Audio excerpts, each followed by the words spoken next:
All right, there you have it. The time is 8:02, and like I earlier mentioned, today we are joined by Madam Miti. Now, the show is brought to you by the Deepening Democracy Facility (DDF), who are funded by the Foreign Commonwealth Development Office (FCDO), and is being implemented by Diakonia and BBC Media Action in collaboration with Alliance for Community Action, Jesuit Center for Theological Reflections, JCTR, People's Action for Accountability and Good Governance in Zambia, PAAGZ, and Center for Trade Policy and Development, CTPD.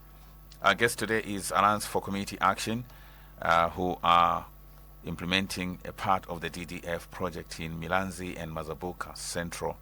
The project's area of interest is to promote citizen participation in the management of Constituency Development Fund (CDF).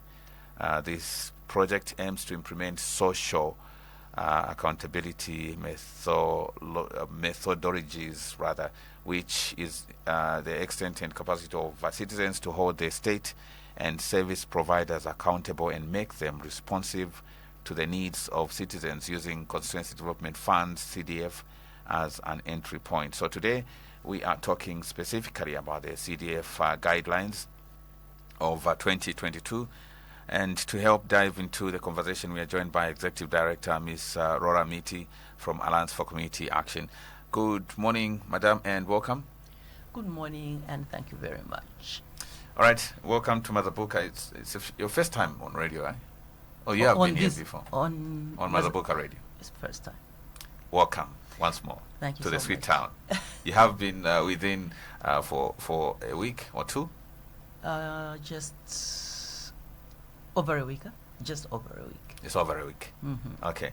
Now, maybe just to dive into who's Madam Miti? Those that might not know you, away from what we're looking at today. So for the purposes of today, I'm the Executive Director of the Alliance for Community Action. Mm-hmm. We are an organization that works to grow accountability in Zambia with emphasis on ensuring that ordinary citizens understand their right to, their duty to, as well as have the ability to hold government actors to account for the way they use public money. Okay. All right. A brief background on the ACA. Who is the ACA? So the Alliance for Community Action, like I have said, we are an NGO. Mm-hmm. We work almost entirely on public resources. Mm-hmm. Now, at the ACA, when we talk about public resources, we go beyond money. Because usually when people think about public resources, they think only about money. But we think about all our shared resources. So our public resources are, yes, primarily the money that government handles. Mm-hmm. But beyond money, our democracy is a public resource. Our constitutionalism is a public resource. Our people, our public resource, our natural resources, all that. And as at the ACA, our main, should I say, understanding of our reason for existence and why we're set up is that we as a country desperately need to begin to ensure that the resources this country owns together, shared together, translate to better lives for people. So better everyday lives, better services. And so our argument is that as a country, since independence, but I think especially maybe in the last few decades, Zambians live very impoverished lives. And if you were to compare the resources that we actually own and the lives that the owners of those resources live, there's just no connection.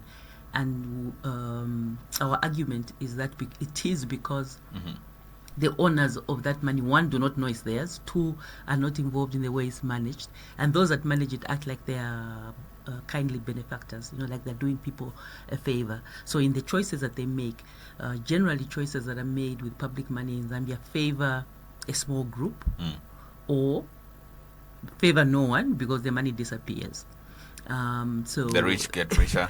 Yes, the rich get richer, or it's just plain stolen. Okay, or sometimes, many times, let me just say that the bottom half, or maybe the bottom 3/4 of the country do not benefit fully because the services that they access are of such a poor standard, it makes no sense. So when we talk about public resources, it sounds very academic, but or when you talk about the kind of services people access. But let's put it this way. At the ACA, we are not saying, for example, that everybody should have piped water, which we could, okay? For argument's sake, we could have piped water. At ACA, we are saying that it is criminal that anybody in this country does not have safe drinking water from a borehole within 500 meters from their house, not even piped. Too many people in this country are still getting water from wells, from rivers that dry. So our question is, can we really not sink enough boreholes for every community so that 5-6 households have a borehole? Yes, we can. Can we really not provide desks and teacher? We're not even talking about computers. We haven't even reached talking about the digital age. We're just talking about a good classroom, a teacher, a book, and 40 children in class. Can we not? Yes, we can. You see, can we not have graded roads? Not even bituminous, not even tar. We are just talking about, surely, with the resources that we actually have, not to be borrowed, the money that actually goes through our system every year. If it was better prioritized, better managed, can we not just grade roads so that feeder roads are passable, at 40, 50 kilometers per hour? We're not asking them for 120, but people should be able to go from their homes to their markets, from their homes to the clinic without sometimes being cut off. So that is what we're talking about. It's essentially criminal, I think, the way as a country we've managed our resources over time for the majority people. Well, looking at, of course, the UPND government, the current government increased CDF from 1.6 to 25.8 to now 30.6. That's good monies for constituencies to, develop themselves. Decentralization, don't you think that's the way to go? And of course, what is your take? Yes, you're talking about the communities benefiting and the ordinary person having all these basic rights. Is CDF the answer so far? I will not call it the answer, but I think it's a good thing.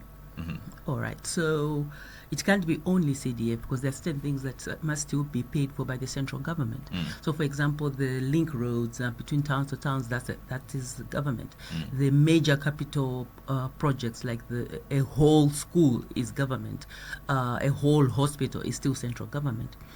But in terms of money leaving the center and coming into the communities, CDF is a very good direction. Yes, I mean, there are arguments not only in Zambia. I mean, when you look at CDF now, when people are looking at theoretically or academically, they sometimes argue that CDF is not a good idea because you're giving MPs the job of the executive. But that's a different story. For us as the Alliance for Community Action, our sense is that CDF as an idea, with the amounts it is now, is a very progressive move. Simply because money at 30.6 million per year is coming away from the center to each constituency. So as a fact, it's a good thing. Yes. We also The reason why we as the ACA, under this project, Deepening Democracy, and with our partners, the reason why we are so involved in CDF, and I would say that for us as ACA, we identified CDF as an area to work in within this strategic period before the CDF was raised. It was still before the elections. We had already decided that even that 1 million, 1.6 million kwacha was one that we're going to work around as a fund that is a very good tool to teach ordinary people how to engage with resources, how the kind of questions to ask. So the good thing about CDF is that it is supposed to be managed at the local level. It's therefore a very good fund for people to understand how management of resources works and how they can be involved. This project, its final aim, its ultimate objective is that CDF as it stands now should benefit the local person, the poorest person. Everything else we are doing, going on radio, training, at the back of our minds, the most important thing is that if this CDF does not change lives, it will be the ultimate tragedy. You see, and if you listen to people as you're going forward, you realize that there is still this huge gap of understanding about how CDF is supposed to work and that kind of thing. So it's very important that, yes, CDF is a good thing, but it can be entirely pointless unless lives concretely change. All right. Needs, of course, you're saying CDF should respond to the needs of especially the Mazabuka community. That's where your project is, as well as Milanzi. Do you think it is so far? And going into in the communities, what I found out was there are so many competing needs. 30.6 million looks like it's a drop in the ocean. There are many competing needs, but the bigger problem is how we prioritize those needs. And that is what we are teaching citizens when we go into the communities, because we're trying to train both duty bearers and citizens. But with citizens, one of our focus, should I say our central messages is there will always be more problems than money. Even in our own homes, there's always more needs than money. No matter how much they give you, at some point Disney becomes a need. You know what I mean? You don't want your Corolla anymore. You want a bigger car. So money stretches, you see, to meet whatever need it is. So I think as responsible heads of families, what we are always doing with our money is prioritizing, isn't it?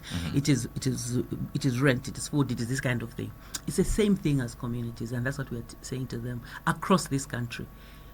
Unless we can prioritize well, CDF will be wasted.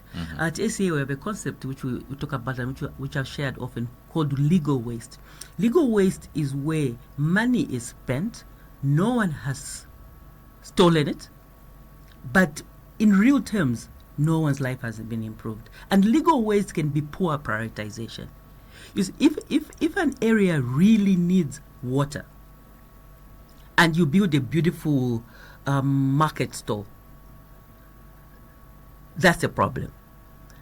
If in order of priority for them, it's water, school, this, then market. Okay, we're not saying the market is a bad thing. I remember there was a time when CDF used to go to a lot to bus stops. There was a period where everywhere you went, you found a CDF bus stop. Money maybe has not been stolen. So every community has its own priorities across this country. And one of the most important, I think, one of the most significant aspects of the CDF guidelines is that it says projects must be chosen by the community. So, to answer your question, the money cannot answer every problem, but it can make significant progress on specific issues. So, this year, water is dealt with. We are done with water. Next year is is this road. The other year is that. Over time, you're seeing progress within a community. And where does CDF come from? And is it constitutional? Yes. So CDF is a constitutional fund, and so it has to come. CDF is not. What will differ is the amount. So the constitution does not say how much should be. How much the fund should be, but it is a constitutional fund, and therefore, like we train people, CDF essentially is money out of our treasury. Our treasury that pays for all these other things, money out of the treasury that is meant to improve lives at the local. So it does come from from the treasury. Okay. Let's talk about the guidelines. Not many are conversant with it. No. Many are not conversant. Others, the ones who are good are the ones who don't know. The ones who are a problem are the ones who think they know. So we are finding even here in Mazabuka that you have those two. There are those who say I have no idea. They are easier to deal with. But there are those who think they know, but they are misinformed. And now those ones are very problematic. Okay. So your findings is that quite a good number are not aware of the CDF guidelines? Yes, and critically, too many. Very worrying, actually, about people who do not know what the guidelines are at the basic level. You see, we would expect that there are certain technical aspects of CDF that the community doesn't really need to know. As you go into what should I say the technical team at the council, what it looks at the projects, maybe the woman at the village in the market does not really need to know. But there are certain aspects that every citizen of a certain age in this country should know. And then you have people like the media who should know everything. You see, so I think it's the level of ignorance and misinformation is very worrying when you consider the amount of money that is going towards CDF. The funds are too huge, 30.6 million for a constituency, and then we don't even know the guidelines. We're not even aware how the money is supposed to be spent. Now, just imagine that. That is so worrying. It's extremely worrying. And remember, like I was saying, we, the ACA, are talking about benefit. Where there is this huge knowledge gap, how can you benefit? People don't even know what is their duty and their right, and then who else has the duty and the right. So, for example, the MP can come and claim powers he or she does not have. No one is going to argue because simply they do not know. You see, so like we are saying so often on this project and over time as the ACA, government can't disburse this kind of money and then be so laissez-faire about information. It's kind of mind-boggling the extent to which government seems to assume people will just learn, people will just know. So you find, as we found here when we were doing our baseline in Mazabuka, that yes, people are talking about CDF, but half the time they are wrong. You see, because no one has taken the time to tell them the way we do about Koera Sambani Kumanja, kind of thing. The way we do about every other issues. A systematic campaign of information is needed around this. But for some reason, I think government has not done even a minuscule part of what they were supposed to have done early on when CDF was first increased. Well, what I came to hear from the community, of course, was that CDF is the MP's money. Yes. And the reason for that is they're not on the ground. You see, the reason for that is the reason why communities think CDF is MP's money is because for years, since CDF started in 1995, the idea was that CDF was the MP's money. It never was the MP's money. But CDF has always been a campaign tool. MP vakatuletera chiguju. The MP did not take money out of his pocket. The MP used CDF, government resources to build that, to sink that chiguju. Now that has continued. And the MPs themselves really want communities to believe the money is theirs. Councillors too. They want communities to believe the money is theirs. If they are allowed to, they will. You see, the point of the MP wants to be re-elected. You give the MP the chance to claim they are bringing 30.6 million to the community, they will.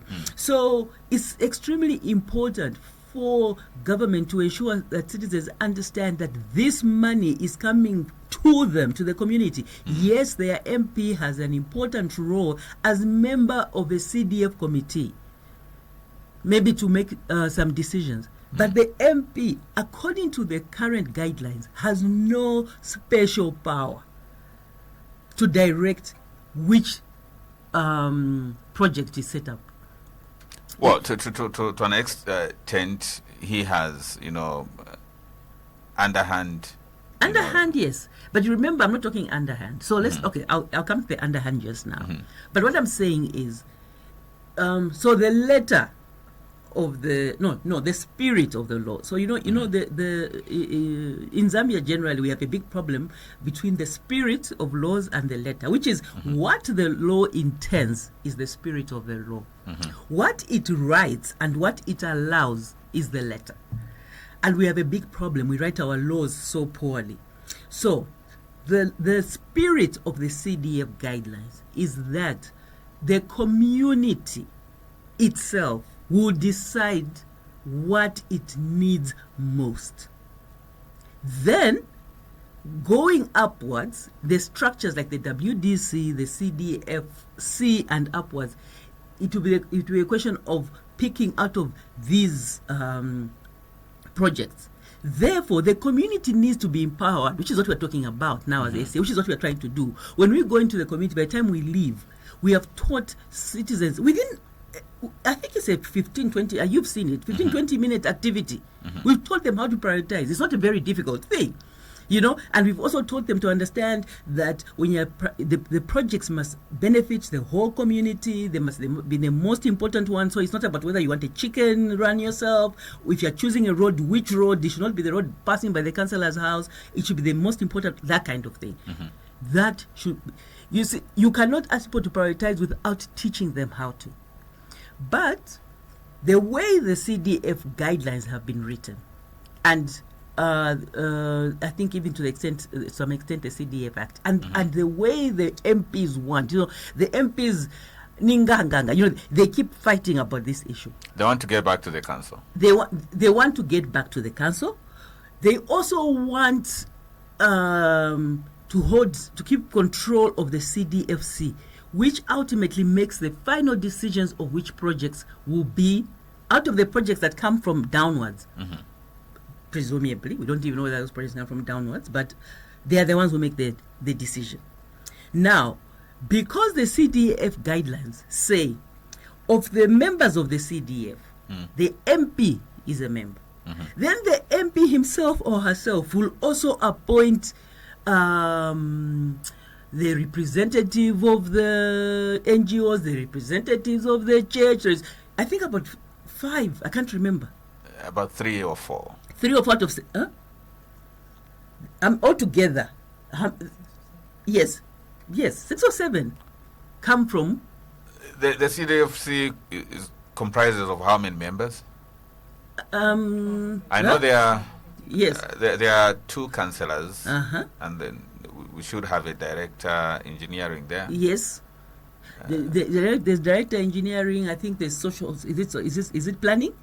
There's director planning. There's the church. There's the NGO. There's the traditional leader. There is community.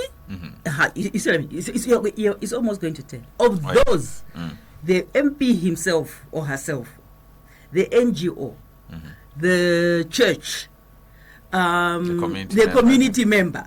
All those are appointed by the MP. Now, how does the MP know which NGO member? You know what I mean? We are assuming that the NGOs cannot themselves sit and send their representative. The NGOs, the churches. So, essentially, what ends up happening is you have all these stooges. Okay? Sorry to use that word, but you have all these people. Okay, let me put it this way: you have all these people who are beholden to the MP. Their loyalty is to the appointing authority. To the appointing authority. The chairperson, when it comes to voting for the project, for the chairperson of the CDF, it's almost always someone who is beholden to the MP. So, we as ACA and as other NGOs are of the view that the MP should, I think even the councillors, you see, the councillors are chosen by... They are chosen by the MP. The MP, you understand? We are now almost at 7. So, we are of the view that the councillors should choose their own person, which is councillors, or the council should nominate who goes to the CDFC. The MP themselves is enough, their voice is enough. They sit on the CDFC. The church should choose theirs. Whoever else should choose theirs. As things stand, the CDFC is a committee in the hands of the Member of Parliament. Ultimately, the MP's desires then take the day. It is his money. Huh? It is his money. You just said it. So he should. I think maybe not so much his or her money, but certainly his or hers to use the way they want. And the problem is that in the back of the mind of the MP is a politician. Their main objective is always the election. Every politician. The president always at the back of his mind is to be re-elected. The MP always at the back of his mind is to be... He has to deliver for them to be re-elected. The councillor, yes, deliver, maybe, if you see what I mean. Yes, deliver, what they consider deliver. But ultimately, politicians, if they could be re-elected without delivering, they would. So I'm not sure whether every day they worry about delivering. What they worry about is re-election, full stop. Okay, this is what I'm saying. So if you allow a politician to be in charge of a public fund, there is something very wrong, like we've done with the MP. Because you see, the MP might decide that what they want is a big hospital. Okay, let's put the whole 30 million and build this thing which I can saunter to quote the PF. What politicians want is to saunter. What citizens want is their lives to improve. Those two things are not always speaking to each other. They can even be running in parallel. So what we think is that the guidelines needs to be changed to remove the inherent power of the MP to direct projects and where money goes. So even councillors, in the communities we are hearing that councillors are shouting at people about, why did you choose this project? Why did you have a meeting without telling me? And that kind of thing. Are they supposed to be part of the WDC? No. The councillor, yes. The local councillor is a member of the WDC and it ends there. But they do not have any bigger vote than the other people in the WDC. Remember, the WDC is meant to be a non-political body. What's your finding on the ground? What we are finding on the ground is that the councillors are bullies. Generally, just this sense, you didn't ask me, and this is what I want. Again, they want to hijack the fund. It goes back to the issue of information. I think it goes back to the issue of information. It goes back to the point of the excessive needs, even with bursaries. We are hearing when we go down that the councillor is deciding which children will access bursaries, which is extremely sad. Now, that's not to say councillors have no role, but when the councillors' desires, or should I say ambitions, are not in line, are contradictory to the good of the community, then the good of the community should trump it. All right, let's talk about the application process. We've had issues also when we've gone in the communities. There are all these, allegations that what we propose is not what is approved, and we applied and we are not picked. We are not even notified on why we are left out. And also there are all these allegations that those that are benefiting are almost aligned to the party in power, and in some cases for Mazabuka, yes, it's a predominantly UPND council. How is the process like? So the application process, let's talk about the projects first. So the projects are supposed to be picked first by the zones, okay, so which is the very bottom level of the community. They send a list of their projects up to the WDC. The WDC has no right to add even a single project or half a project to that list. What is their role? Their role is to choose from the projects, to prioritize the projects that came up from the zones, and pass them on to the CDF. So the WDC has no authority whatsoever to choose the projects. So what they should do is call meetings, maybe ensure that the zones have picked the projects, okay, then to the WDC. The WDC should pass on so the WDC, as you know, represents each ward. So in a constituency, maybe we need to understand that. While the constituency development fund is called a constituency development fund, it's actually a ward development fund, because there's no such thing as a constituency, if you see what I mean. The constituency has a geographical limit, but when it comes to the way it's broken down, it's made up of wards, all right? So each ward, let's say Mazabuka has how many wards? It has 20 wards. Okay, so let's say Mazabuka has 20 wards, which means the Mazabuka has 20 ward development committees. Each of those development committees will receive its lists from the zones that make up the ward, all right? Then they will prioritize them and send them up to the CDFC. So the CDFC receives 20 lists from Mazabuka. And then prioritize them with the eye of the constituency. The weakness, I don't know if it's a weakness, but of the guidelines is that the CDFC does not have to have a project in each ward. The CDFC has a constituency view, so it can decide that this ward has sent us projects that either are not priority or there's a problem with them, so we are only sending projects from this ward. Now that becomes problematic, because that's where you hear that for us we've never seen a project, all the projects keep going to the other side. Now we keep saying this to citizens, and it's something that the whole country maybe should listen to, because WDC and constituency, CDFC has no right to nominate projects or propose projects.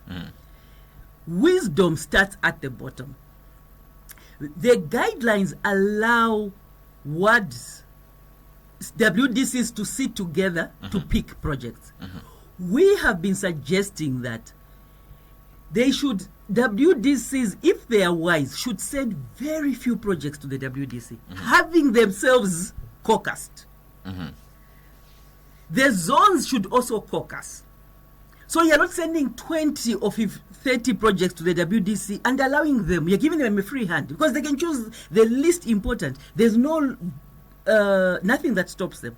But can you imagine if the zones caucused their if the WDCs caucused their zones and said, okay, in this, all of us in this constituency, looking at it from the ward eye, We think let's do water this year, or let's do water and classroom blocks. Okay, so 1, 2, 3 classroom blocks.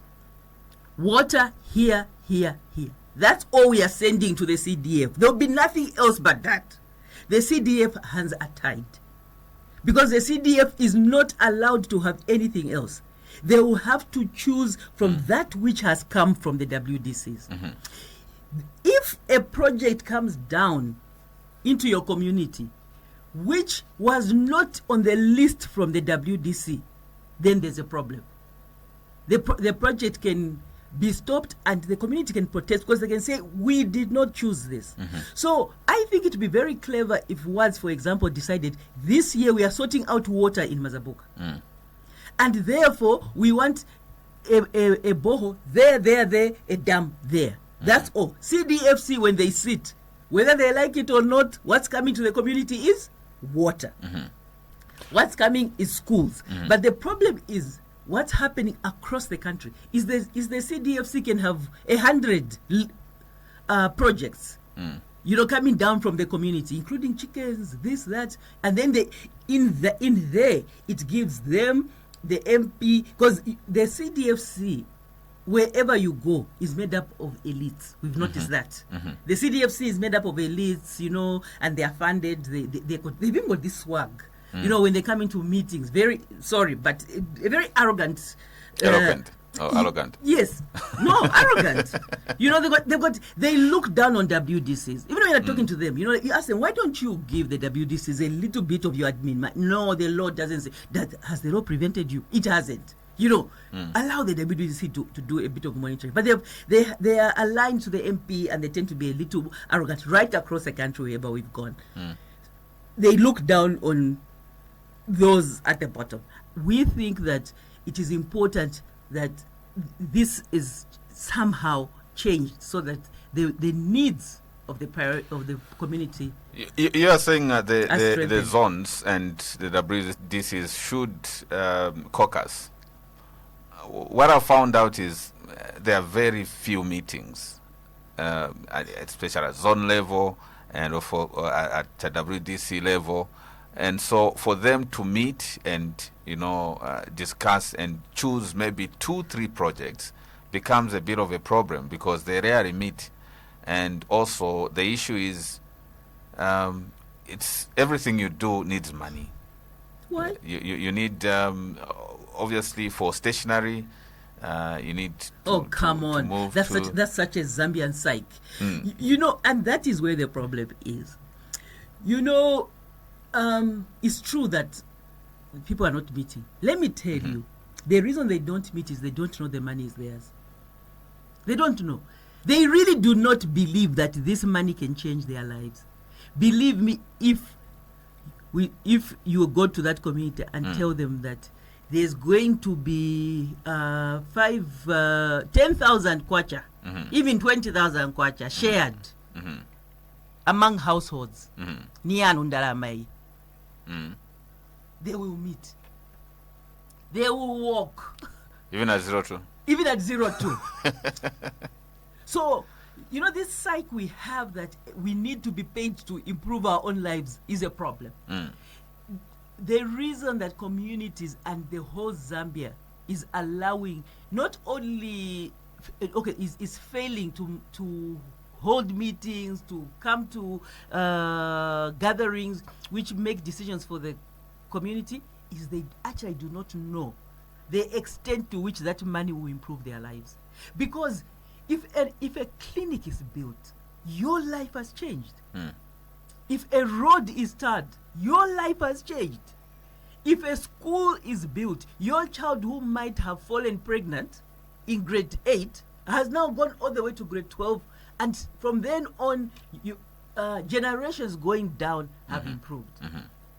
But people want, I think, this idea that they should be paid, and I think to that some extent, we NGOs have brought that problem where you're giving people transport money, for example, to come to a meeting. in their backyard. You know, it's a terrible idea, but I'm one person. There's nothing I can do about it. I hate it. But it's that kind of thing. So the meetings must take place, and it is possible. The reason why they're not taking place, first of all, like I said, people have not been told the extent to which they have this power. Well, we have admin money from CDF, which is meant for all these logistics. The CDFC are utilizing this money for monitoring and, of course, for I don't know where the allowances are coming from, but they get allowances whenever they meet. I won't say the amount but they get allowances whenever they meet. Why can't the lowest, those that are most important, you've called them, they choose these projects. They are very, very important. Why can't they be considered in this fund? Good question. ACA has been asking questions. Why is the WDC not funded? The WDC is more important than CDFC. Oh, yeah. The CDFC, their job is to sit after all the hard work has been done by the WDC. Apart from that, CDFC is like the MP. The CDFC are elites. Wankala kumayad almost once about CDFC. When they say people need water, it's a case of my people need water. There, you know, in Nipaja and Kutai, you know the way MPs talk about water and roads. You know, my people, MP Bagaraguli Kulusaka. You see what I mean? He's talking about his house has 3 toilets. His children go to Lake Road in Lusaka. He doesn't really know what a 1 times 3 classroom block, what it will change. He doesn't really understand. That's very different from the councillor and the WDC. I think that the councillor's position should be respected. One of the reasons why the councillors are scrambling for money and things at the bottom is they are not well paid. Well, they were increased. It's better now now. 6,000. This better, but it was 3. It was 7 before then. It was what? 700. Imagine. 7, 3, and now it's 6. Okay. So it was a joke. 6 at least. You know what I mean? They can't really complain because 6 is some kind of average salary in Zambia, isn't it? Yes. But before, they were not getting paid, which meant that they were in hunter-gatherer mode. You know what I mean? Collector. That's very wrong for an office as important as that. The next group we need to fund are the WDCs. Wards are huge. Most of the WDCs have no cars, maybe they don't have a bicycle, and you're asking them to volunteer. Why? We're not saying give them salaries, but fund their meetings, fund their monitoring, give them a sitting allowance. They don't ask for much, most people in Zambia. And the reason why the CDF committee is so arrogant, and believe me, they are arrogant. You know, I look at them and I say, but mumeka. You know, Mongandaramanizano. You know, is like I say, they are personally benefiting from this fund that does not affect their livelihoods. They are talking about water in Zambia. Zambia compound. Zambia compound. While they live in Kaonga. While they live in Kaonga, their children are at safari thing every weekend. You know, the disjuncture is just too much. We need to respect the people who live with the people, and those are the WDCs as well as the zonal leaders. Okay. Now, let's get to the community. What information does the community need to fully and effectively participate in CDF processes? One, in their mind to understand that CDF is theirs and what a powerful fund it is. You know, to understand that this is not a joke. It can change their communities. One, they need to understand their ultimate power. What should not be allowed. They should understand their power to choose projects. That no project should come to their community that they have not chosen. Their ability to prioritize projects together in order to answer their most important needs. and then importantly, the actual process. You see, here in Mazabuka, like we have said many times, we found that people are very vocal, they are very interested in public resources. So their ignorance is of the facts, but not of that they should know. So you have this sense of anger. Mazabuka is a very angry town. Is it? Yes. It's an extremely angry town in that people are very frustrated. They know things should be better. That Mazabuka, in fact, I haven't found any other town in this country that's like Mazabuka. The sense of frustration you get when you listen to radio, when you go to meetings, you get this sense that people know that they're being shortchanged. But what they lack is the information, one, or how that can be changed, and maybe even the paths that can be changed. I thought maybe you would give kudos to the media for informing them on their rights. In fact, the media are the worst. Really? Yes. So our sorry, sir. But, sorry, sir. But we found that a lot of the frustration in Mazabuka is a result of a media that just talks. With very weak information. So the media is as we've never seen a misinformed Diakonia when it comes to CDF anyway. So we remember we did a baseline. So we did a baseline and we studied this, and we found that the media was busy distributing wrong information or failing to stop callers. You know, a caller will come in and go off on a rampage. They are completely wrong on what they are saying. You know, they can be talking about this road of yours as CDF. It's not CDF. The media person is sitting quietly.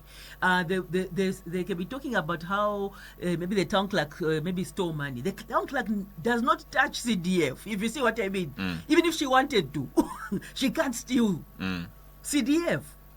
You see, so there's the media in Mazabuka is so powerful because Mazabuka loves radio.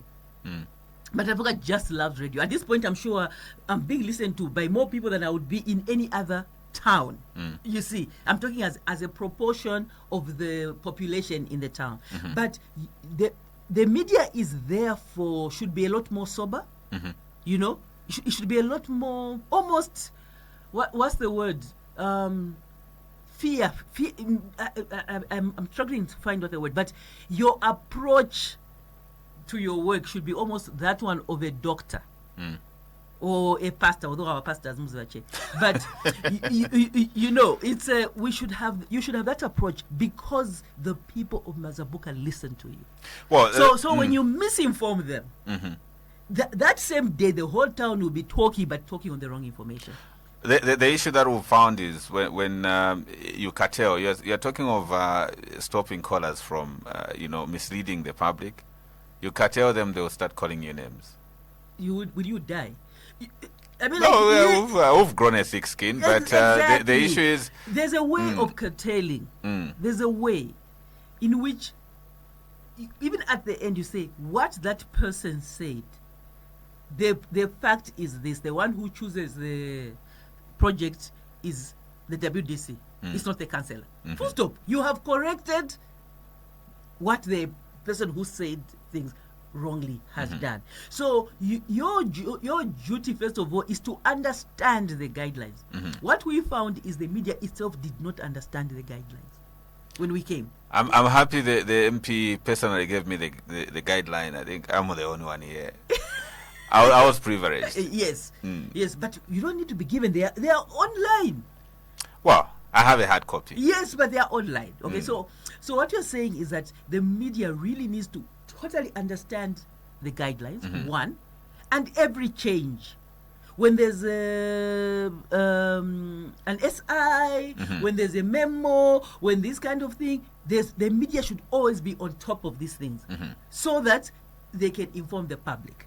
But going back to the issue of what the public needs to know, it's like I said, it's those processes, the processes for the bursaries, the processes for the projects. There are certain facts like the contractor should always come from within the constituency. Within the constituency. That is an important fact to know, that the contractor should always employ a good number of local people. That's an important fact to know, that wards can come together to have joint projects. That's an important fact to know, that the people who access bursaries should be the poor. That's an important fact to know. So if you see the child of the councillor on a bursary, you should know that's a problem. If you see your they'll child, tell you he or she is Zambian. But what we are talking about now is what the guidelines say. You see, you shouldn't worry about what people will say. You as a media person. Of course. The point is, if the councillor's child is on a bursary, if you know a councillor's child on a bursary, that is wrong. If you know a CDFC's member, because like I've said, the CDFC member are elite, child on a bursary, that is a problem. The bursaries and the skills function is meant for the most vulnerable within our societies, where when we see that child go, all of us agree, we are so happy that child has been able to go to school. That the contractor, when they arrive in the communities need to know not to harass the contractor. You see, when we say monitor the projects, we don't say go and harass the poor contractor until the contractor is scared, or do not go around insulting the council to the point where the council fears to have meetings, because the council is working according to the guidelines. The community should be able to ask questions where there's a problem. Our building is got cracks. We already see the cracks. Yes. That is a fair point. Our project is taking so long to finish. Yes, that is a fair project. But CDF is not meant to be for wars within communities. How can the role of WDCs be strengthened in the process? Of course, you did talk of them maybe being assisted with transportation and others. They must be funded, but also they must be trained. Properly trained, not half a day orientation. I think they are trained for 2 days. In those 2 days, at the end, they really should know. I think someone should check that they have a good understanding of the guidelines. Give them bicycles. So bicycles? Yes, I think I'd give them bicycles. You know, like for them to get to the furthest parts of their communities, fund meetings, schedule them. The meetings should not, because right now there's no schedule. So there should be a schedule. You need a community meeting before the list is finalized. That one should be scheduled. It should not be left to be a choice. There should be a meeting when the list has come back. Those 2 meetings. The rule is that when a project, for example, is not picked, information should come back to the WDC. Is that happening? If it's not, the WDC should have the ability to do that. There should be scheduled meetings between the WDC chairpersons and, is it the TC? And the CDFC. You know that there's no time when the WDC and the CDFC ever meet. By law, never. The CDFC does not need to talk to the law people below. The law organs. No, they don't have to. So I think that the guidelines should schedule communication and meetings. The CDF chairpersons, once you've trained the whole CDF, train the chairpersons on their own as well to have much more information. But I think scheduled meetings. So if a WDC is able to meet its community once every quarter, that should happen. As it is, a lot is left to chance. Well, the complaint that I've gotten from the WDC is that when they call for meetings, the community members don't attend these meetings, and then they complain once their projects are submitted. It's because I think people generally do not know what the use of those meetings are. They don't know. You see, they don't know whether it's a political meeting or exactly. They don't know whether it's a political meeting or not. One of the meetings we had during this trip, there was a conversation that were you there?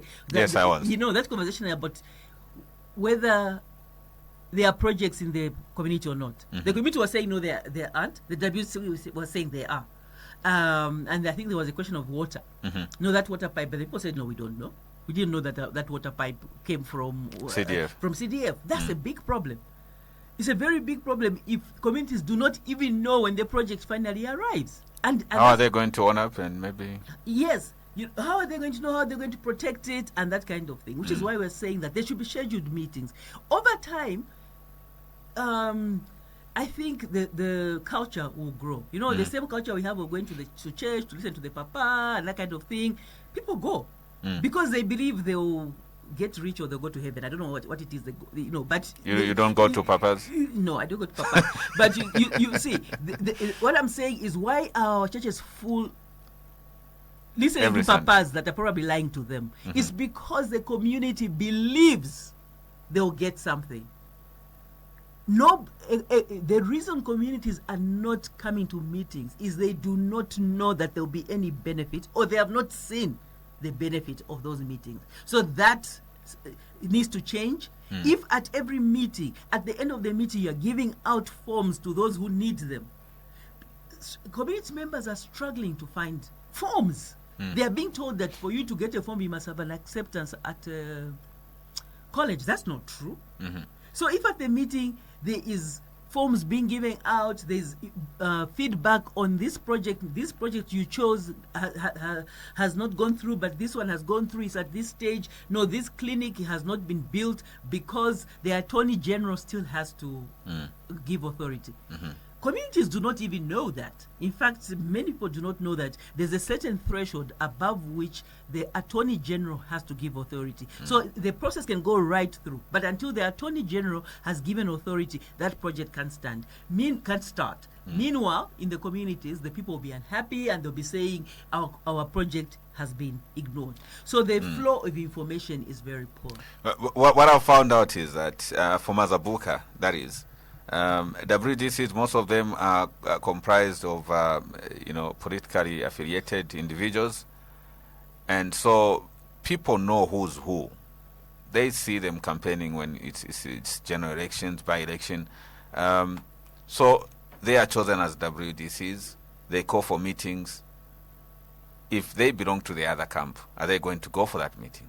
And that's problematic, and I don't know how we sort that out. But it's also maybe because those that are not politically affiliated do not even stand.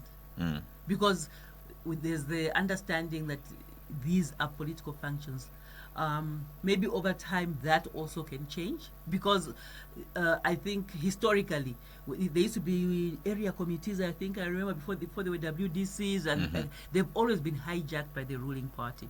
The ruling party has this habit of hijacking public functions, and I remember I think not too long ago where people are saying, people are saying in Nivachipani, but CDF, we all know, is not for the Chipani, and so it's freeing CDF from ruling parties is going to be very difficult. Yeah, but I think it is something that we are getting there, at least a bit. Yeah, I think so, and which is why information like this is important.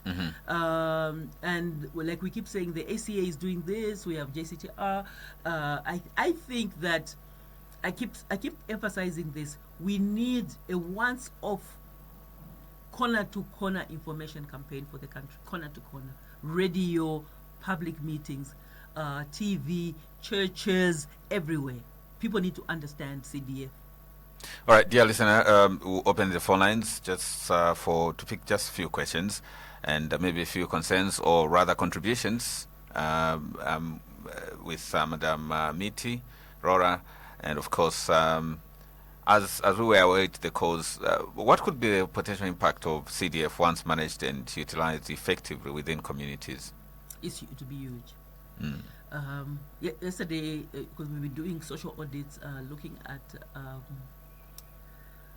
some projects that are still being built. You look at this classroom block, and then you look at even the existence one is so much better than the existence classroom. Oh yeah. Blocks. The one we saw was so very well done, very impressively done. I was happy for the first time, I think. Yes, when you look at the BOQ and look at this classroom, everything is on point. You almost feel as if this contractor went beyond the call of duty. And you can see the excitement in the teachers. Something is going to change in that school, just in terms of numbers, you see. So water, when sometimes you go to a place, I think we were in Katete, where these people were saying it felt like heaven, just seeing water for their animals. Actually my heart broke to imagine that water, I am Manzi, someone thinks it's like paradise. So when properly utilized, a clinic, a road especially as well, a road that for years has taken people 10 kilometers per hour, and they are now going at 40-50 kilometers an hour, going and coming back and getting around their business. I think that CDF can really change lives. All right. Good morning. Gabot Monauti. Gabot Mbaje wawo. Baje mwazujira. Mwavuga balala Miti. Tohuga mavuga buti. Gabot twalumba maningi yo job yo dani kutuchita infa kutwambira the CDF Mboy Berega. But looking at in Mazabuka, specifically Mazabuka district where I am, actually I concur with Jacob on that question I've asked you. Many of those who are in the WDC, they are aligning with the party structure, the ruling government. But what I can say, and Chenganda Ambawala Miti, a program Jomuchi to emphasize how this CDF works is 100%. Like to choose the project, to project, but WDC. That one we have heard now, it's not so WDC who's supposed to choose a project in our areas. It's us people. Not really choosing our project to Veregangayo. That one is 100%. Not what we go to Kwagasara, where it's us people. Shoti and Yakubona Utiandika Area, go to Mazabuka Central Ward. Yagubola in my project, Tiago Kala and Toma, which one is important? Hena Malodi, Hena Kuyagajigolo, Hena Kuyaga to Ivolo, now Kujita Clinic, which is the most important. Not my directives as go from the top. Our president, Gobagata directive, Nogagari Youth Day, Women's Day, Uchoma, Nobagata addressing my Women's Day. Bagamba for now, CDF Ivolo, I want most of it to empower my women. So those directives that let us ourselves where we are here. Katujita decide what is the lacking thing to lacking areas. I think that one is about. I think also for this now juncture for CDF, it's not for any political party. Let us remove the political affiliation. Let us work to develop in this country. I think that is the line we are supposed to go ahead. I think we have learned a lot. Thank you very much. I'm just encouraging you, go ahead and teach us what we are supposed to do. Thank you very much. Thank you very much, Vajay. 0974-3474-96. That is the number that you're calling. And of course, giving us what you have for us. We have Madam Miti for you. Good morning. Yes, Mr. Jao Marambo. Good morning. Morning. Your name and where you're calling us from? Yongo Jirota again. Wajirogota Mazujira. Falumba. Madam Wabuga. Tobuga mabuga buti. Wabuga gari Mbajirogota baitiro no Bushibuyonyi mu Central Province that.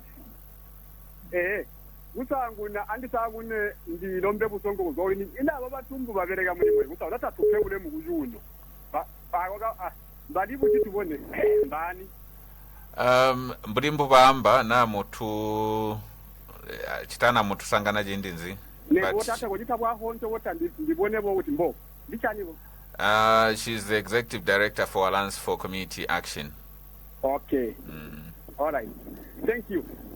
Ndamba bobo mudala kambo abo batumbu nibo matumbu bayandika mu UPND into mozi bandiriwe gale bo yanda bo kuzuzigia ujitole mujiguwa muntu into mozi bandiriwe gale bo yanda bo kuzuzigia ono mwali yandi aba matumbu babandika gabo tumbuli babo batumbu tibajanika mbabo luku nibatalika boye kugana nabamba kwamba uti problem iliko mukati mujija Zambia abantu tabayiti benefit kulubono lwaboleza ndwaga bapha. Now, aba bapresident akainde higirema gabali kukopa belt muri lubulo lusumpula lihiya Zambia bagamba kwamba kuti yebo noba EU tuyanda kwamba kuti mubereke antomu abana Zambia hatuyandi 50-50 wamana twazwa wao alimwi tuyanda kwamba kuti twiye buzwa uri ninyota walo mwaguka tugaharirwe gigono mwabana magani. That is the way to go. Ngolita ngo tuyanda oyo. Twarumba omunene to amumani in like 20 seconds. Twali tungi. PDF. Ndamu ya mutumbu gwabandiga. Jintu kindagabona jiri bati ku bantu. Kambo bantu lo bayitwa muswanga na tata taba uri gunka kuti bagagwi ali bagagugu yepo bahalire awo alayandika kuti bantu babambulule kambo nato janiki kuti ngato hivi kencho ja kuti ulabuya jintu jakabambwagale twalumba tata jindi yaji atwabira mu open fola mundo twarumba mpone jibotu. Let's get maybe 2 more and then we can respond and wrap it up. 0974-3474-96, that is the number that you are calling, and of course you'll be live on your sweet radio. 0974-3474-96, that is the number that you are calling. So we have Mr. J applauding you for informing the community, and of course government directives. We need to look at the government directives. Good morning to you. Good morning, sir. Your name and where you're calling us from? Peter and Chem from Kawara. Peter, Mozudira. Okay. Mawagawuti, madam. Gawuti. We thank you very much for the knowledge that you are giving towards this CDF.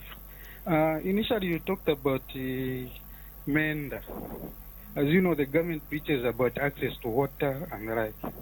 But the connection to connect to Menda, it's too expensive. It's very expensive, madam, such that people now are ending up digging wells in Mumandao. Even when the bills come, well, we tend to wonder when the government says we want people to have access to drinking water, want people to have access to clean water. But if you are to ask to say, how much is connecting water like Wama Highlanders in 2 pins in Kawawa? You find that the amount is just too expensive. So we want the government to look into such matters. People are supposed to be connected. That's why at the end of the day you find that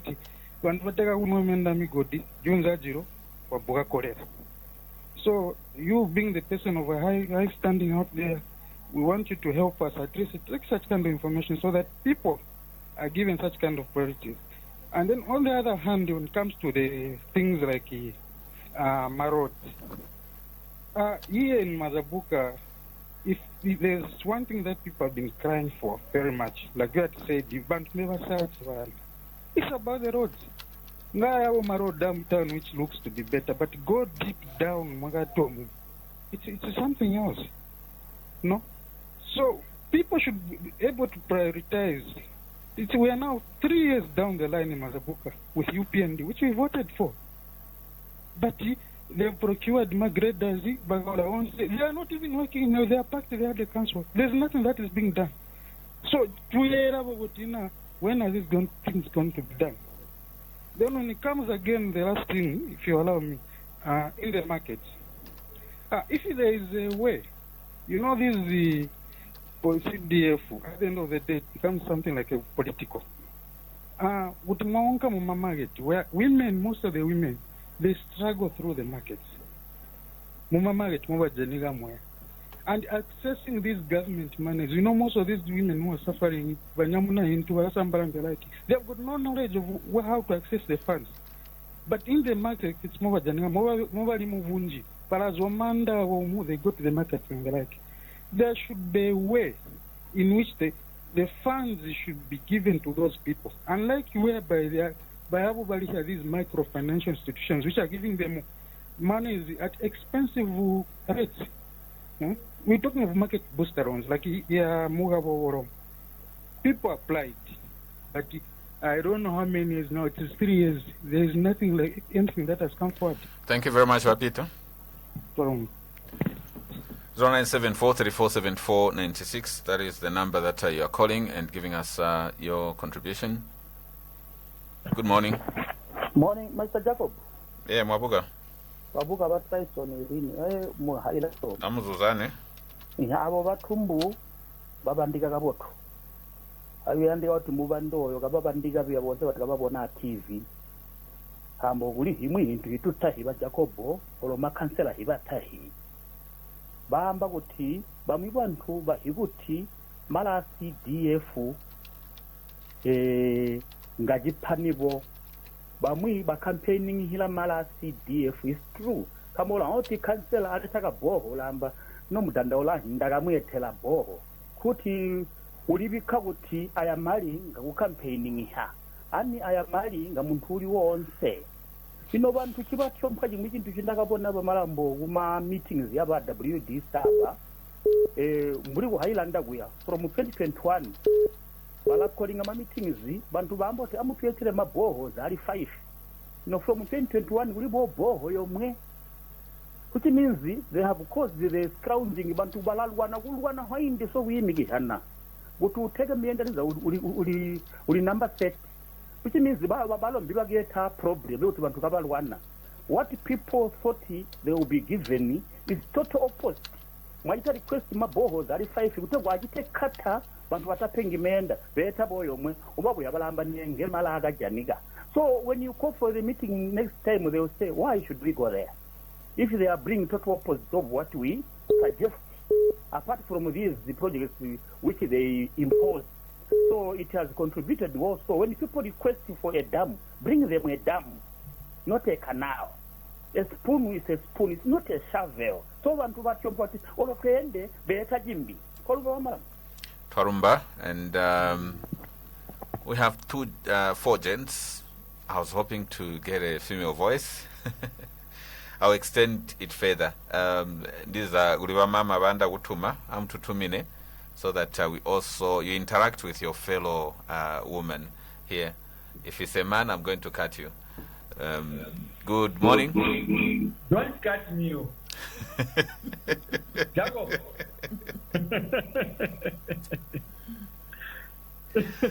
I'm giving you a minute.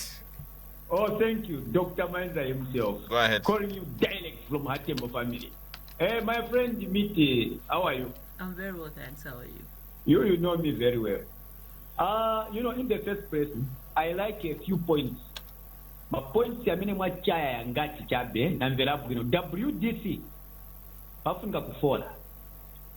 WDC bafunika kufola because CDF is a game changer. Number 2, I'm appealing to you yourself. Go different constituencies because we have funds we have kupatani chuma. So that you want to membe kubapunzisa nchito ya CDF. Bantu wazive why there is a CDF. From the time Ziko is paying up Angiwa, there is a huge money in CDF. Now those money is for us. So I'm appealing to you to go in different constituencies to sentence people and to membe kuwauza. So it's about CDF niao. The other point, but not the least. Please, Madam Miti, help the government to give a real solution. You help them. Think about Mukagamba, you are a bitter. No, as we want solution from you, not only media, but indirect. You go there, different offices, you speak with the ministers, so that you can help. You can have the talk. I am very proud and I like you because yesterday I'm not by FM. Today you're on Mazabuka Radio. I believe even tomorrow you'll be on Wave FM. You need to go around and you should be put Kamari through so that even the studio himself, you have the money. So, yes, you should pay these programs. You go around. Thank you very much, Doctor. The message has been delivered. Yes, let me conclude now. Twarumba, I want actually double jore. Dandaba simpi. Dandaba ga into. 0974347496 before Madam Miti answers. 0974347496. Na guri bamama banda kubuha. Odo kubaya habyo nga mobaya. Tabusibam. Okay, as we are waiting for that call, we have Mr. J approaching you for the information you're providing to the community. He was part of that meeting that at Lusumpoko, and also, but I'd like us to look at the government directives, presidential directives, CDF. What are they? At the ACA, we are of the view that the government directives or the presidential directives or government directives on how CDF should be used go against the spirit of the guidelines. They're almost unlawful, because nowhere in the guidelines does it say that the president will be able to say the whole country use CDF for this. Now, the problem with that is that, well, maybe sometimes the president can get it right, but it's very unlikely that the whole country can need the same thing. Very unlikely. But for argument's sake, all the police stations received, all the constituencies received police vehicles, and also all the constituencies received monitoring vehicles. So we have 2 vehicles per constituency. That's Land Cruisers. If left to the WDCs, we wouldn't have had these vehicles. Did you need them? Yes. Here in Mazabuka, you see? Yes, very much. Yes, but did every constituency in this country need 2 vehicles? You see, if you look at police, they're always complaining about transport. The police, it's a uniform problem. The police get vehicles. The police get vehicles. If there's any department that gets vehicles in this country, it's the police. Why do they tell us they don't have transport? Because they break them down like councils. You know, if you go to a council, you always find a vehicle that is packed. Probably the only problem is ignition. But what I was going to say, though, on a serious note, is that it is against the spirit of CDF. Because I think the other time the president said palaces. You know, there are some chiefs that already have palaces. And is that what CDF is? Let central government fund those kind of things. So what I'm saying is the president and his ministers still have the budget. We should is it there? No, they still have the national budget. The central government. The central government has their own budget. CDF is for communities. We haven't. I personally haven't seen these major projects. Exactly, but you see, from central government. We are now acting as though the only money is CDF. So any small thing, you follow the CDF that you gave. Mapasa wakazi banu ration niya ndiyo, okay? Niya ndiyo. Iwe mukafuna kugera chiti ati mwameno nipase bali kafiti nichozeko ndevu nipase nkoni muzanga nita na oku nipase ni yatubiri. That's what we are doing. The way we understand things in homes is mwe mukapasa ya rashoni mwapasa ivi vinangu you need to take care of, and you actually remain with some money, isn't it? You know, yani yondevu na shanshani na ma girlfriend ichoka huko. Sumunga choke puti mwende bundrama ya rashoni puti mukapase puti kaside chick, if you understand. Oh, yeah. So what government is doing now, what the presidency and the ministers are doing is batengandrama ya rashoni bapasa ma constituents bambo ikonka for every small problem. Wambo ikonka. Well, obviously, maybe the president wants to see the nation developed, and if left to the WDCs, like you said, if they are told to choose projects, they'll choose projects that don't even, No, that's not. But how if you it look works. at It's like the government directives, they are ablution blocks, flushable toilets. It's one of those directives.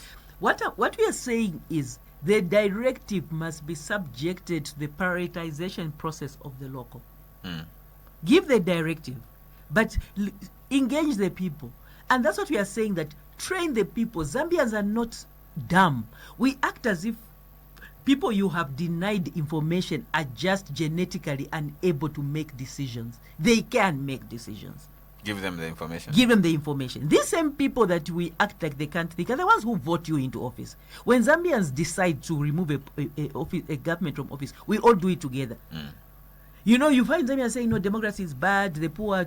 But who is actually voting? Isn't it the very poor? So let's inform them. There is nothing so complicated about CDF that even someone who never entered grade 1 will not understand. So when the president decides that they have a directive, that directive should be subjected to the local. Does Lusaka Central need a Land Cruiser? No. Probably needs a Corolla. You see what I mean? So it is like the 42 we had. One size fits all. A small town like this is getting a $1 million fire truck. The big city of Lusaka is getting a $1 million fire truck. So we think that when the president makes directives, the amount of money available at the local is reduced. It was 30.6, it becomes 25 million because 5 million has been taken to this. To something else, and yet the needs at the local, like we've said, are much more than the 30.6. So by all means, let him make directives, but they must be subjected to the process of the local, and the local should be able to say and explain. If they want, there should be an explanation, okay?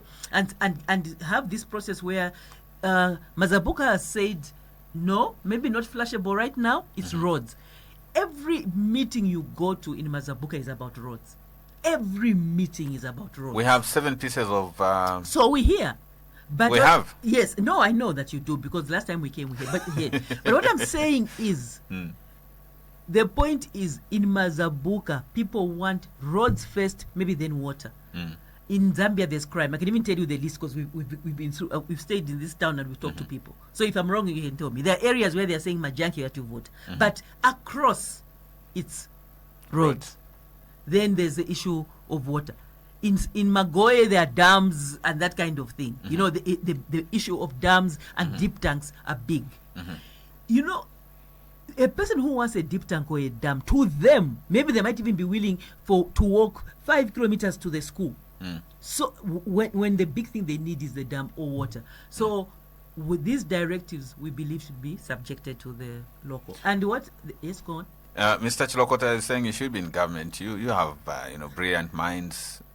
Why don't you join government and help develop this nation? And also, you talked about people not attending meetings. So when all of us are in government, who's going to be in civil society? So your minds should be in government so that you help. What kind of minds should be in civil society? So this work I'm doing is not useful. I mean, come on, people. You don't like it. Okay. Mr. Peter is saying water challenges still. And he also went to say water connections too expensive. You pay over 2,000 to be connected to Swasco water. We have Swasco here, so I can mention them. And also he talks about the roads in a bad state. You've alluded that. And yeah. Yes, I heard about that. It's sad, a little bit beyond my level to comment. I don't know what the amount is, but I think those are access to water. Yes, access to water generally. As I was going to say, access to water is huge. So I was saying about how Mazabuka, the top of the list is roads. I think it's the only town we found that across the country is water. You know, we've been all over the country, and it's shocking. No, not shocking, but heartbreaking. The extent to which Zambians have no water. Because everywhere you go, when you ask them what their needs are, to be water.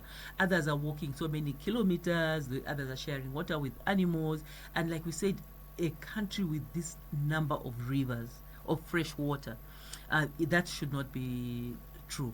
So I think in terms of connections, I think that is something that should be dealt with. I don't know if it's the council, I don't know who does the Ministry of Local Government, but there are many who cannot even connect to Swasco.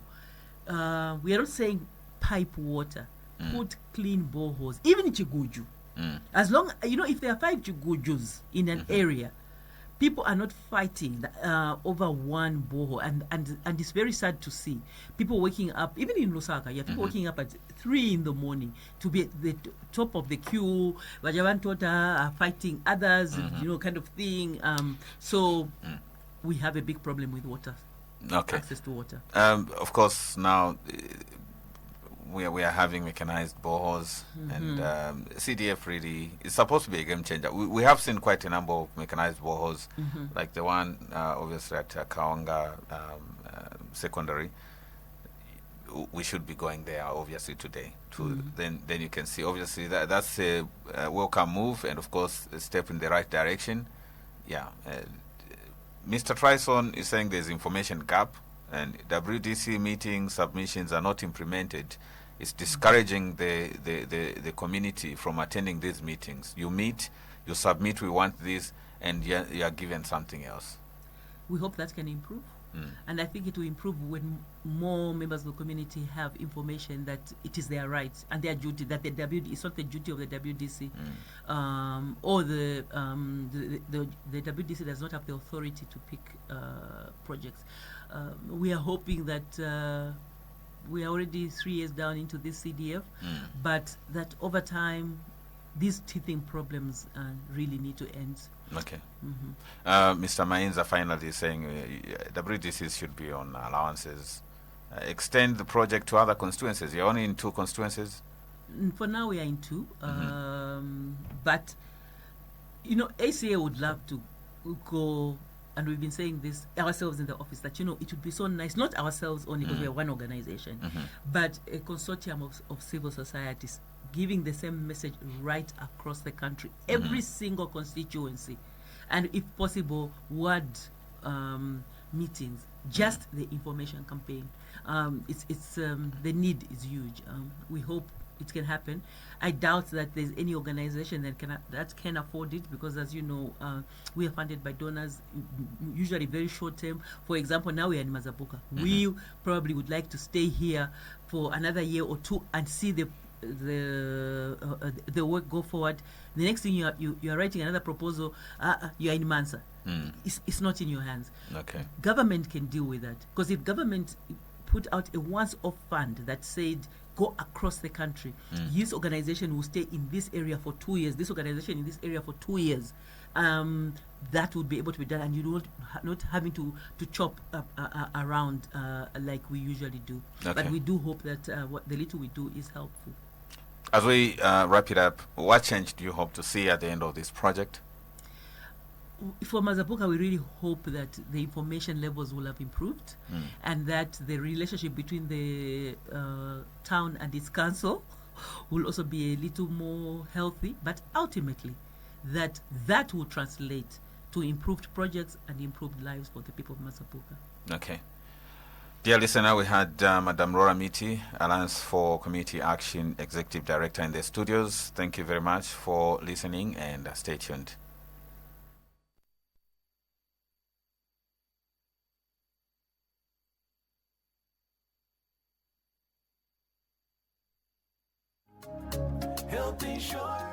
The National Health Insurance Management Authority, NEMA, hereby informs the public that with effect from the 1st of January 2024, the buyback option will no longer be available. This means that newly registered NEMA members will not be able to simply pay for the previous 4 months as means of gaining immediate access to NEMA insured health services. Instead, they will be required to undergo a 4-month waiting period from date of registration, during which they're expected to make 4 consecutive monthly contributions for their NEMA accounts to be activated for use. Register and start contributing today. Don't wait until you fall sick. National Health Insurance, leaving no one behind. NEMA Health Insurance. Chingiriza banjala boywe, protect your family. NEMA Health Insurance.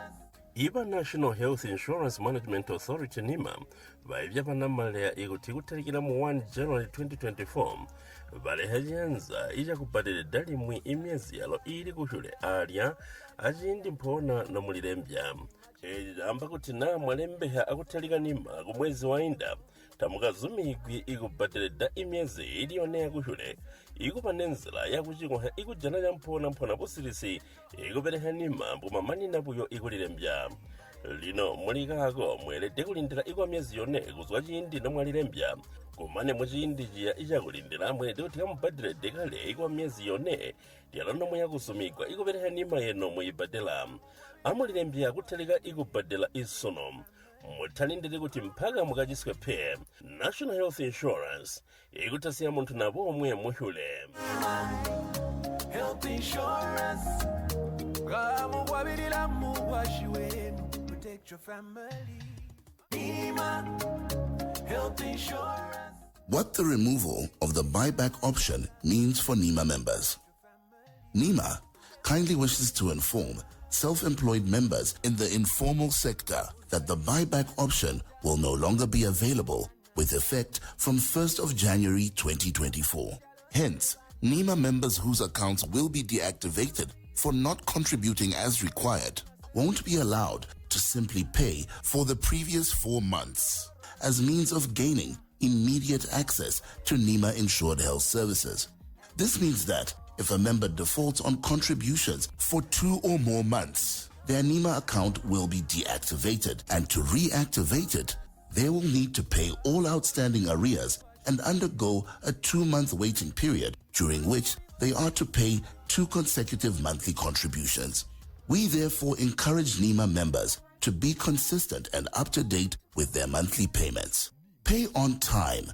Don't wait until you fall sick. National Health Insurance, leaving no one behind. Nima. Health insurance. Chingiriza banjala koiwe. Protect your family. The Sweet Radio Station. Community radio is a good governance program airing every Thursday on your Sweet Radio at 1500 hours on 95.5 FM. Every week we'll bring you debates, discussions or in-depth reports. We'll be dealing with the issues at the heart of your lives in Mazabuka district. Health. A very poor health care system. And a certain brother of mine who calls Mazabuka hospital, a Mazabuka Panado hospital. No!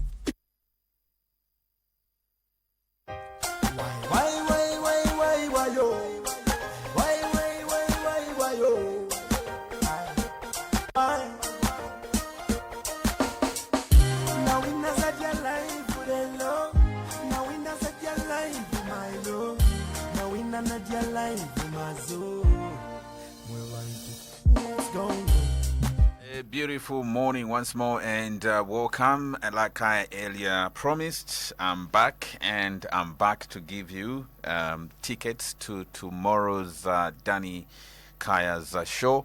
And in the studios, I'm privileged to be joined by DJ Brother in the studios, and of course you help me to give out the ticket. But maybe for more details, good morning to you, boss, and welcome. Good morning, sir. And of course, just tell us what is the show all about, and where is it taking place?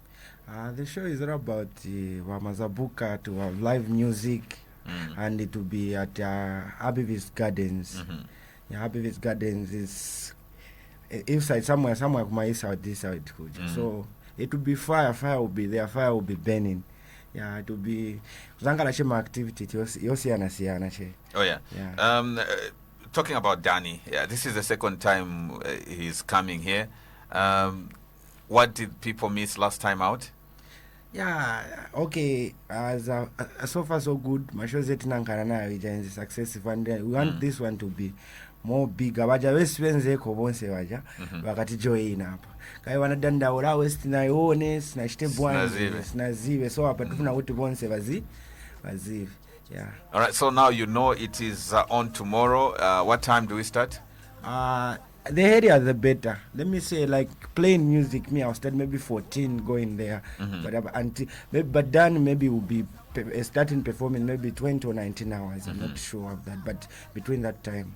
Last time he was here, he was on stage for over 4 hours. Yeah.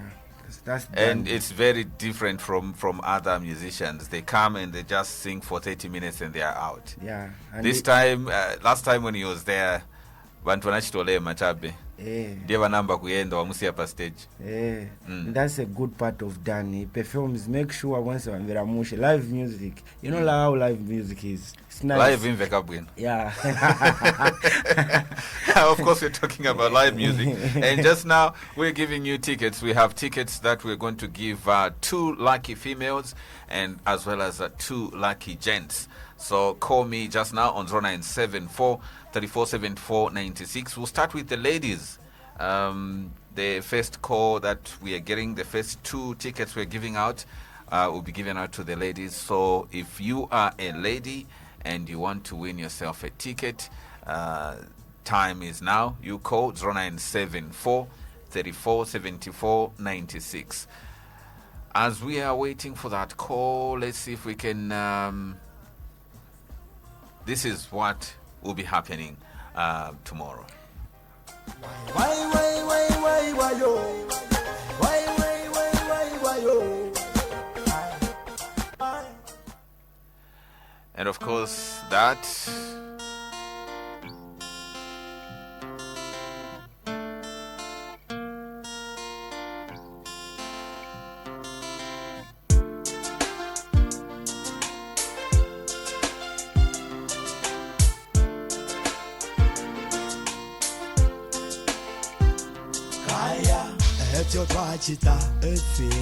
So I'm simply here to give you tickets to Danikaya's show tomorrow at Abivis Garden, and all you're doing is calling me just now.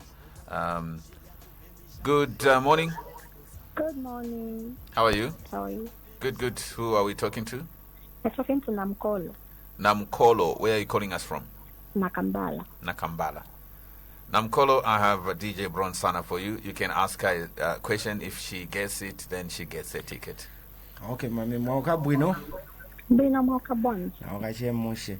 Nanga Abivis tiri kuti kuside Abivis Gardens?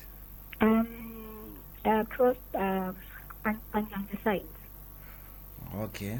Across Koti? Kunjanji. Okay. Mukakamba Kunjanji ka Injanji ni tari. Ni tari. So side kuja kuma church kumbuyo kuta Kunjanji side.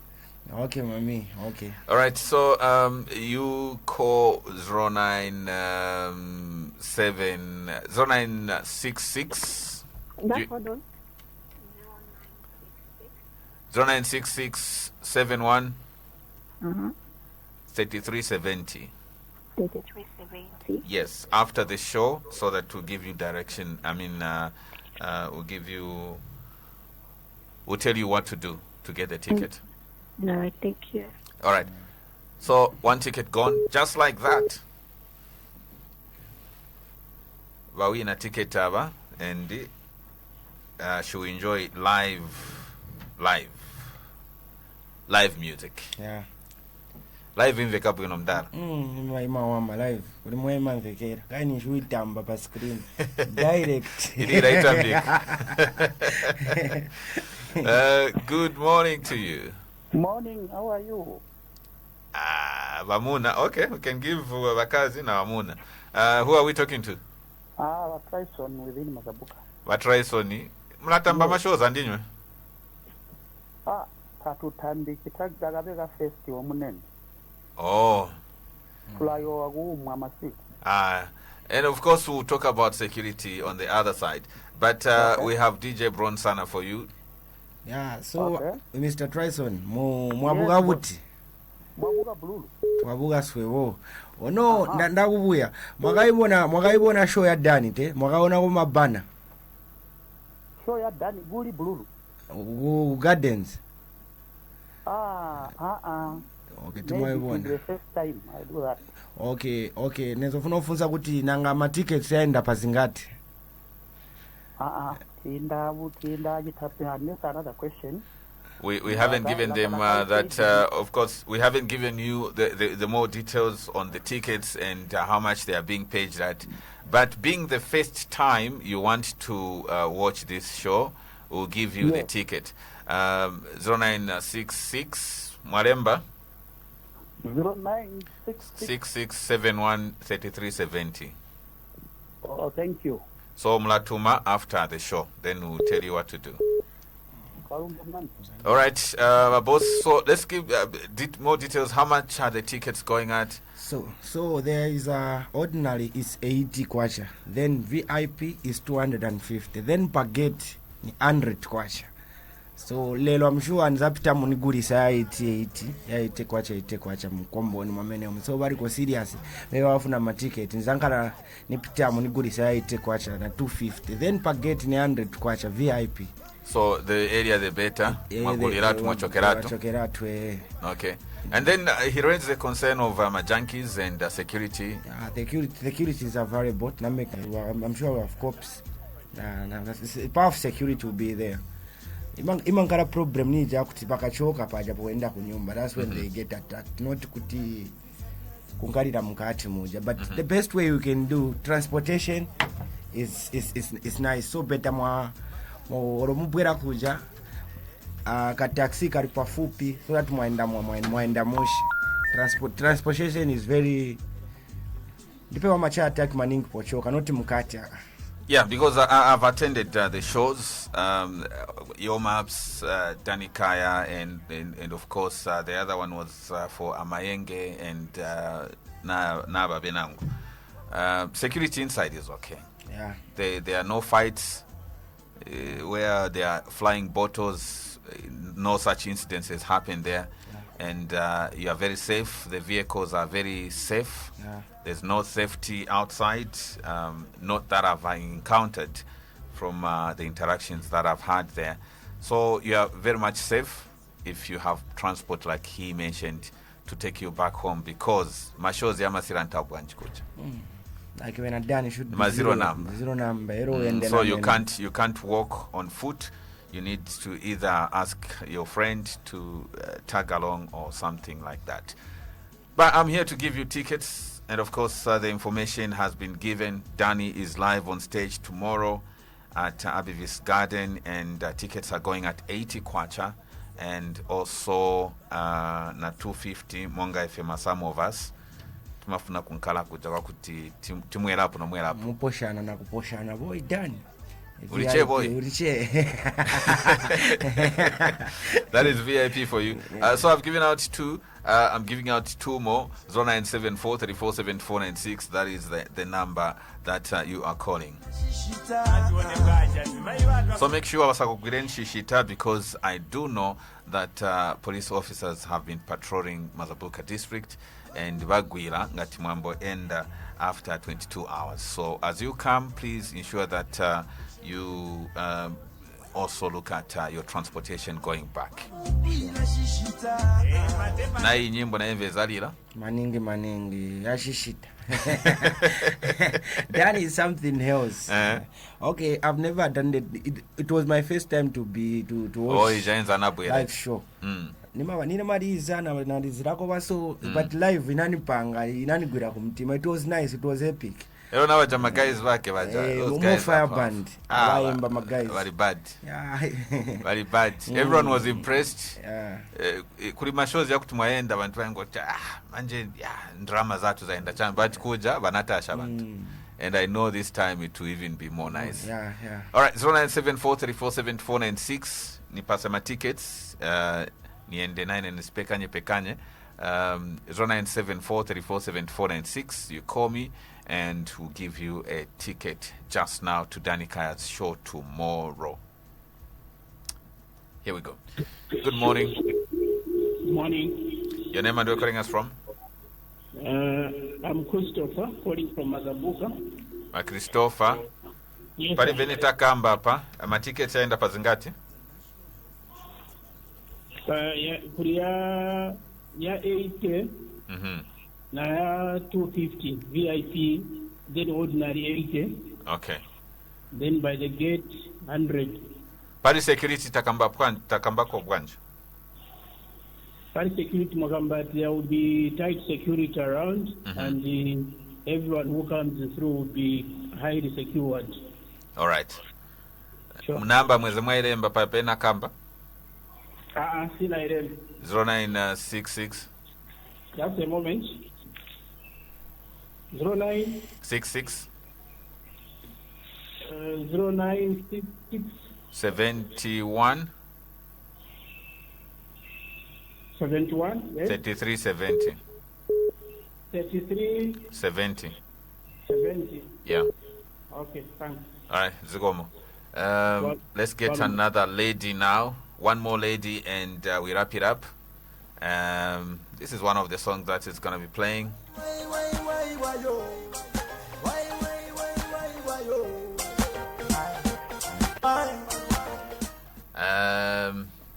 Good morning.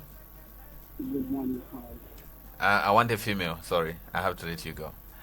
09743474496. If you're a lady, you call, you get yourself a ticket.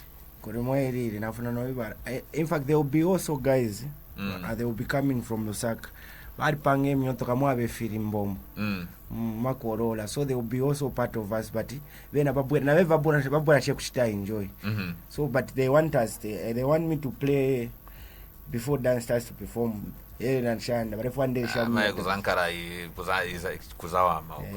know those guys, like their system can make good noise. 09743474496. That is the number that you're calling. If you're a lady, call and you get yourself that ticket just now. 0974347496. Danny will be live on stage tomorrow at Abivis Garden. And of course, gates open as early as 14 hours. And of course, it's still late. Nizilo number Nadani. He never disappoints. Make sure you get yourself a ticket today. Say iti kwacha. And in Zankara nizunguruka. Maybe kuna kambala, kabobola, kalea, ukokonsi. Zafika koko. Okay. So fakira shetu maite pamozi so that tuchitinani wangu kuchira pageti kai 20 wa mwago manzi mukati muti ka change kai ka economy kachita munga kaliko and of course 0974347496. That's the number that you are calling if you're a female, and I'm giving you that ticket. Tapasa kudara ma gents babiri kwa sala female umos.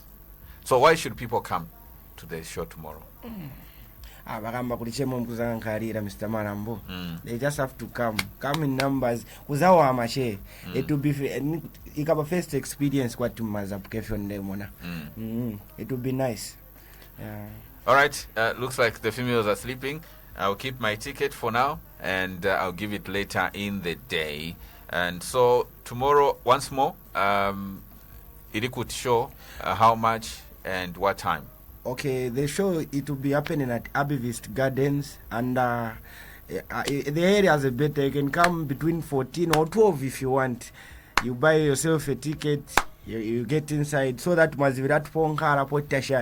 it will be nice. That's what I can say. So make sure you get yourself a ticket today for Iti Kwacha. Some of us are 259 airport. Anala senda kwa imo ya 250. Therefore, I can Mr. Marambo. Kai munembe bosses. One time. All right. So I'll be giving out the other ticket later in the day. Thank you very much, Bronsana. It was a pleasure.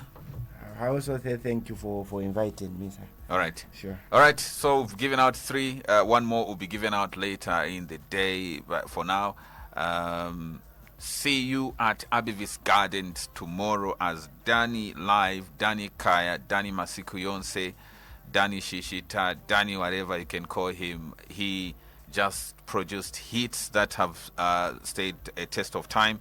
And of course, you can come and enjoy the legend as he will be live on stage tomorrow. Stay tuned. Don't you go anywhere.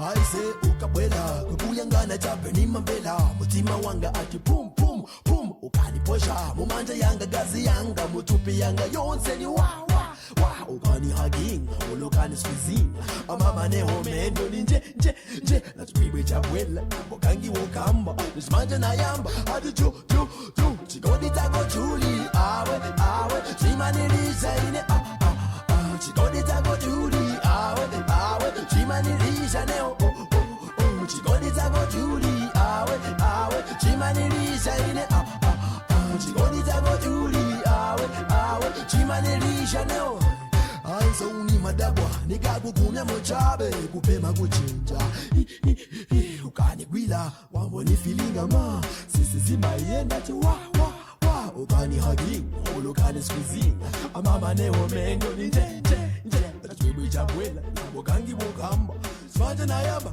adu ju chigodi tako Julie awe chimaniliza ine chigodi tako Julie awe chimaniliza neo chigodi tako Julie awe chimanilisha ine chigodi tako Julie awe chimanilisha neo chigodi tako Julie awe chimanilisha ine chigodi tako Julie awe chimanilisha neo chigodi tako Julie awe chimanilisha ine chigodi tako Julie awe chimanilisha neo I say ukabwela kwekuyangana tabe nimambela mutima wanga ati pum ukaniposha mumanja yanga gazi yanga mutupi yanga yonse ni wa ukani hagi ulukani squeezing amama neho mendo ni nje nachibwi chabwela bokangi wokamba manje nayamba ati ju chigoni tako Julie awe